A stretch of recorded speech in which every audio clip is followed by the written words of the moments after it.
Pembanyakan sih Kecamatan Grogol, Kabupaten Kediri, Lur. Kiwa dalu wonten napa Pura Suwahe niki lho badhe kula foto. Jenengan asli mriki, Pak? Maksudipun lahir mriki. Oh, berarti lek Pak Gampang. Gampang ya. Asli mriki. Oh, nggih. Kula nate teng daleme pun ra didangu tapi. Nggih.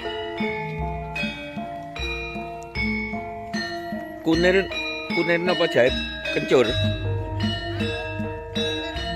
Oh, kunir putih. Lur wis teko masjid lumayan gede neng kerajane neng desa.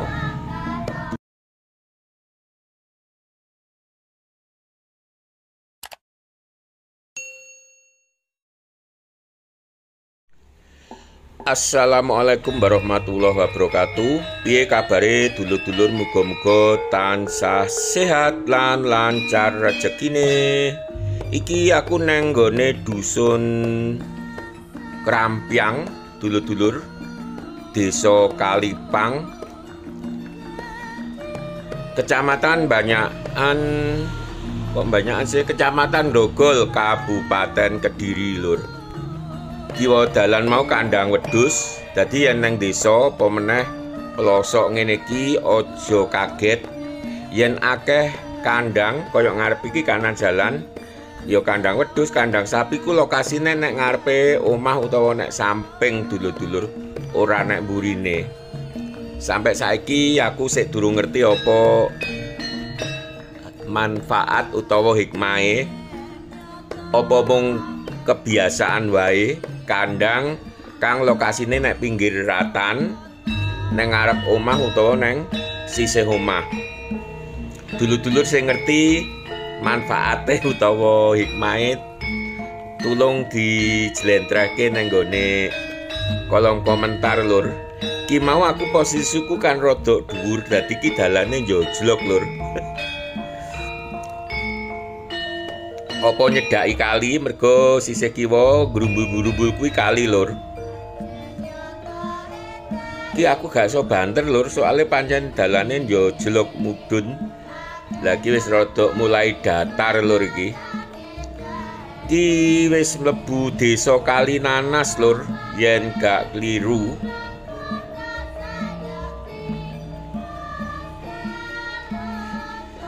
Dina iki dulur-dulur bakal takjak nang nggone salah sawijining kampung utawa dusun kang iso tak anggap rasa toleransinya tertinggi se-Indonesia Raya. Dusun Kalinanas, Lur.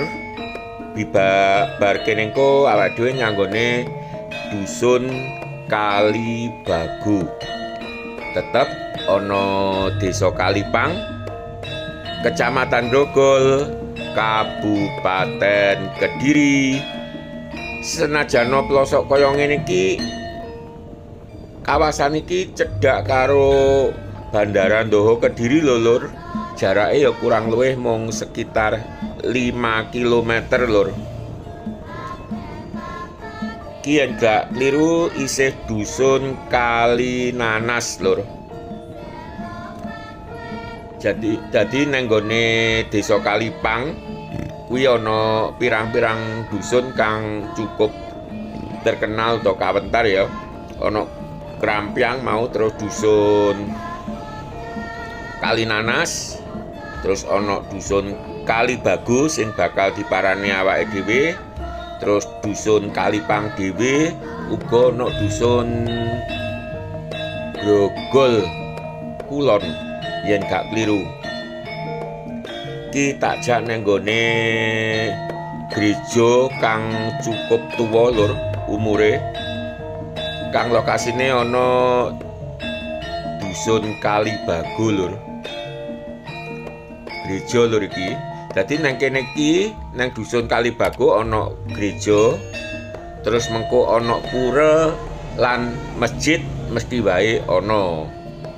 Makane dusun Kalibagu iki bagian saka Desa Kalipang, Kecamatan Grogol, tak arani kampung utawa dusun kang paling toleran, paling ora sak wilayah Kediri Raya lur. Dadi nang nggone apa jenenge wilayah sekelas kampung utawa RW ki ana 3 agama, penduduke padet, terus jumlah penduduke antarane sing beragama Islam, Hindu lan Katolik yang gak keliru kuwi imbang lur. Desa awake dhewe wis mlebu dusun Kalibago lur. Lagi perumahane padet banget lur. Lah yen wilayah kene iki akeh sing Hindu lur. Mergo iki awake dhewe bakal nuju nang gone pura kaya sing wis tak singgung nang awal video mau. Iki dalane elek, cilik, terus munggah ngweder lur. Iso ditonton dhewe dalane. Lho. Lah kiri jalan lur purane iki wis teko pura neng dusun Kalibago, Desa Kalipang, Kecamatan Grogol, Kediri. Badhe moto niki lho Pak pura. Nggih damel anu konten. Kula Kediri Pak. Tapi kula jane gadah tepangan namine Pak Gampang wonten nggih niki. Nggih. Nggih. Pus. Pus. Pus. Jemaah kathah Pak mriki ingkang Hindu. Kathah nggih.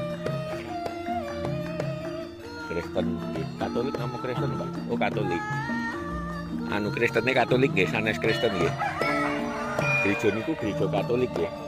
Gereja niku tumut Kali Nanas napa Kalibago Pak? Oh Kalibago lek Kali Nanas kang munggah niku nggih. Kediri Bu. Niki lho wonten napa pura suwahe niki lho badhe kula foto. Jenengan asli mriki Pak? Maksudipun lahir mriki. Oh, berarti lek Pak Gampang. Gampang ya. Asli mriki. Oh, nggih nggih nggih. Kula nate teng daleme pun ra didangu tapi. Nggih nggih. Kunir napa jahe kencur? Oh, kunir putih sing niku. Niki kunir biasa. Kunir putih nggih. Oh, mungkin lek pun garing putih nggih warnane. Nggih nggih nggih. Kalau napa nika Jawa mboten Bu? Pas duweres nika lho. Nggih. Mriki pura niki lek rame pas hari napa Bu? Perayaan napa ngoten? Hari agama. Oh ngoten niku. Oh nggih nggih.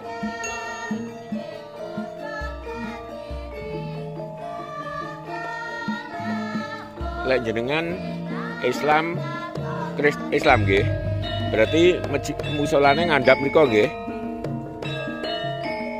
Nggih pojokan nggih.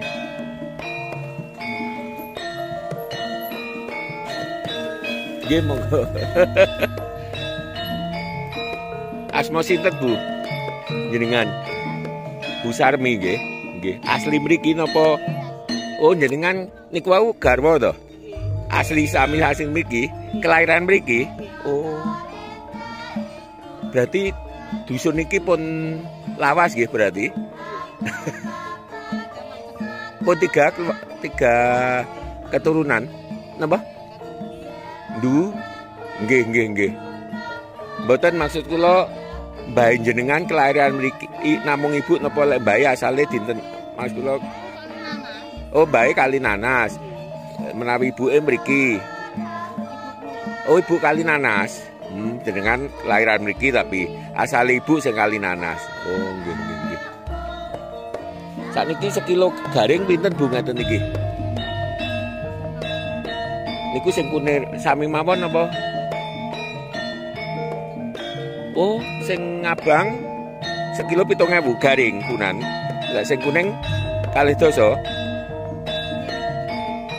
Nggih. Loh, malah larang kunir abang. Padahal tirose khasiate sae sing kunir putih. Nggih to? Oh, larang sing kunir kuning nggih. Tapi lek ageng-agenge ageng kunir anu nggih, putih. Nggih.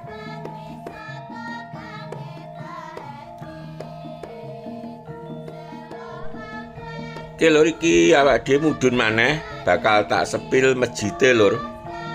Jadi mejite ya ana Kampung Kalibagu uga lokasine nggone Poncotan kampung lur. Yo jelok lur iki mudhun iki.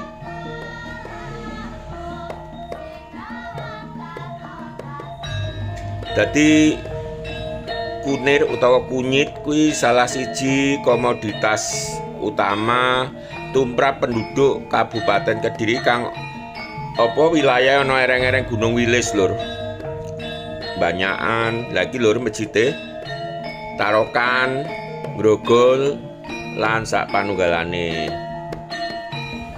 Iki dhewe metu saka Kampung Kalibagu mau bakal mudhun nang nggone kerajane nang desa Kalipange lur. Dadi dhewe cukup adoh lur perjalanane mudhun saka kene mengko.